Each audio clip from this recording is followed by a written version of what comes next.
এটা অনেক বড় সৌভাগ্যের ব্যাপার এবং সবার নসিবে এটা থাকে না। যাদেরকে আল্লাহ তাআলা পছন্দ করেন, যারা চুজেন পার্সোনালিটি টু আল্লাহ সুবহানাহু ওয়া তাআলা, শুধুমাত্র কেবলমাত্র একমাত্র তাদেরকেই আল্লাহ তাআলা এই সৌভাগ্য দান করেন। তো এই যে মাইল ফলক তোমরা স্পর্শ করেছো, এটা তোমাদের জীবনের অনেক বড় একটা অর্জন এবং নানা ধরনের খুশ নসিব তোমাদের ব্যাপারে ঘোষিত হয়েছে হাদিসে।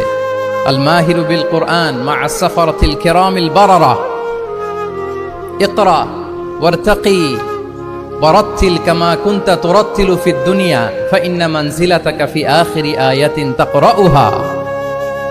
আজকের এই অ্যাওয়ার্ড গিভিং সেরিমনিতে এসে তোমাদের কত ভালো লাগছে? সবার চেয়ে তোমরা আলাদা, স্পেশাল পোশাক তোমাদের জন্য ক্রেস্ট দেয়া হয়েছে, সামনে এসে ফটো সেশনে অংশগ্রহণ করছো।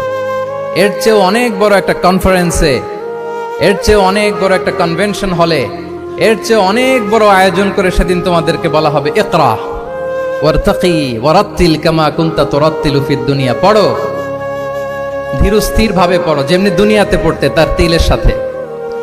ঠিক যতটুকু পড়বে ততটুকু করবা, আল্লাহর সান্নিধ্য তোমরা পাবে। যতটুকু পড়বে ঠিক ততটুকু জান্নাতে তোমাদের ভবনগুলো উঁচু হতে থাকবে। আল্লাহু আকবার। এখন তোমাদের কেমন ফিল হচ্ছে এই দুনিয়াতে?